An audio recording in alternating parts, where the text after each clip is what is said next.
రవాణా శాఖ మంత్రి పొన్నం ప్రభాకర్పై 100 కోట్ల స్కామ్లో పొన్నం ప్రభాకర్ ఉన్నాడు అంటూ కూడా పాడి కౌశిక్ రెడ్డి ఆరోపిస్తున్నారు. ఒకసారి మాట్లాడదాం. మీ దగ్గర డైరెక్ట్ విషయానికి కొద్దాం. మీ దగ్గర ఉన్నటువంటి ఎవిడెన్స్ ఏంటి ఒకసారి ముందు పెట్టే ప్రయత్నం చేస్తాను. ఇప్పుడు స్వయంగా మీ ద్వారా యావత్ తెలంగాణ ప్రజలకి చూపిస్తా ఉన్నాను. ఇది రూల్ పొజిషన్ నేను చూపించేది. ఇది 16 టైర్ లారీ.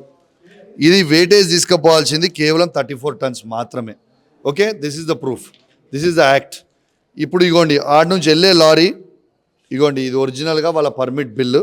ఈ పర్మిట్ బిల్ల క్వాంటిటీ వీళ్ళు రాయరు. క్వాంటిటీ ఇక్కడ చూడండి, మీరు చూడొచ్చు, ఈడ క్వాంటిటీ వీళ్ళు రాయరు. క్వాంటిటీ రాయకుండా ఈడ చూడాల్సింది ఇది పోవాల్సింది ఎంత 34 టన్స్ మాత్రమే. కానీ ఇలా చూడండి వే బ్రిడ్జ్లో ఎంత ఉంది, 76.5 టన్స్ ఉంటుంది. సో ఇగోండి ఇక్కడ ఉంటుంది 76.5 టన్స్ ఉంటుంది. మరి ఈ డబ్బులు తీసుకుపోతా ఉన్నారు. 34 టన్స్ తీసుకుపోవడానికి కేవలం 25,000 రూపాయల నుంచి 30,000 రూపాయలు ఖర్చు అవుతుంది. కానీ వీళ్ళు తీసుకుపోయేది ఎంత డబుల్. వీళ్ళు డబుల్ తీసుకుపోతుంటే ఈ మిగిలిన 25-30,000 రూపీస్ ఏవైతే మిగులుతున్నాయో అవి డైలీ 300 లారీస్ అంటే 90 లక్షల రూపాయలు పోతూ ఉన్నాయి. ఈ మీది 40 లక్షలు పోయినా బ్యాలెన్స్ ఉన్న 50 లక్షలు స్వయంగా మంత్రి గారి జేబులకి పోతూ ఉన్నాయి. ఇప్పుడు మీరు 76,000 అంటారు కదా, సో అంత కెపాసిటీ ఆ లారీకి ఉంటుందా? అసలు ఎట్లా సర్వైవ్ అవుతుంది అనేది నా పాయింట్. వాళ్ళ లారీలా ఓవర్లోడ్ చేసి తీసుకుపోవడం వల్ల ఏమవుతుందంటే ఆ లారీది ఒక ప్రమాదం, ఓవర్టర్న్ అయ్యే ప్రమాదం. రెండోది అది ఏది మన అది ఆ ఫ్లై యాష్ అనేది దాంట్లో పట్టకుండా, ఉదాహరణ చెప్తున్న బ్రదర్, ఇంత కప్పు కెపాసిటీ ఉంటుంది. ఈ కప్పులో టీ పోస్తాం, ఎంత పోస్తే ఇది దాన్ని నిండుతుంది. దానికంటే కెపాసిటీ కంటే ఎక్కువ వస్తే ఏమవుతుంది, ఓవర్ఫ్లో అవుతుంది. సేమ్ అదే విధంగా ఫ్లై యాష్ లోడ్ చేసేదానికంటే ఎక్కువ చేస్తారు కాబట్టి ఆ ఫ్లై యాష్ అంతా రోడ్డు మీద పడుతుంది. దానివల్ల లారీ ఓవర్టర్న్ అయ్యి ప్రమాదమయ్యే పరిస్థితి ఉంది.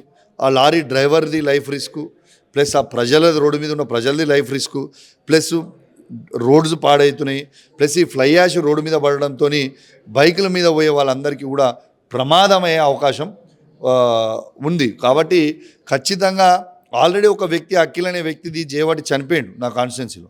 ఇలా కుటుంబాన్ని ఎవరు చూడాలి?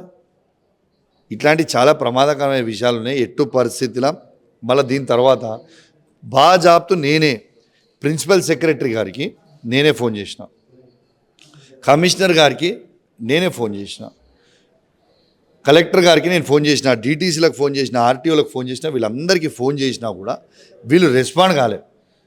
చెప్పినా కూడా రెస్పాండ్ అవుతారంటే దీని అర్థమైంది రూట్ ఎందుకు మారవాల్సి వచ్చింది, అది ఎక్కడి నుంచో ఎందుకు తీసుకుపోతారు, ఇంకా ఓవర్లోడ్ ఎందుకు ఆ బండ్లను సీజ్ చేస్తారనేది నా ఆరోపణ. ఇప్పుడు మీరు 50 లక్షల రూపాయలు మంత్రి అకౌంట్లో పడుతున్నాయని చెప్తున్నారు. ఇటు 100 కోట్ల స్కామ్ అంటున్నారు. ఎగ్జాక్ట్ ఫిగర్ ఎట్లా తెలుస్తుంది మీకు? ఎట్లా చెప్తున్నారు? లెక్కేసుకో brother. 50 lakhs every day into 30 days ఎంత అవుతుంది? 15 కోట్లు. 15 కోట్లు ఇంటూ 6 months వేసుకోలేక బస్ కంటే. Okay, 50 lakhs into 30 days is 15 crores. December 15th నుంచి యాలలోకి లెక్కేసుకొని దొరికిపోతుంది. ఇంకా ఎవరు ఉన్నారు ఈ స్కాన్లో? ఎవరైనా ఉండొచ్చు ఇంకా ప్రభుత్వ పెద్దలు? 101% నాకు అనిపిస్తుంది ముఖ్యమంత్రి రేవంత్ రెడ్డి గారు కూడా ఈ స్కామ్లో ఉన్నాడేమో అనిపిస్తూ ఉంది. ఎందుకంటే నేను ఈ ఆరోపణ చేసి 3 days అవుతుంది. ఈ 3 days అయ్యి ఆరోపణ చేసినప్పటికీ వీళ్ళు ఇంకా రెస్పాండ్ కాకుండా ఇంకా బండ్లు అట్లనే కొడుతుర్రంటే ఇది ఆర్పీ ట్యాక్స్ అవుతున్నట్టుంది. Revanth Reddy tax and Ponnam Prabhakar tax. ఖచ్చితంగా దీంట్లో స్కామ్ ఉన్నది.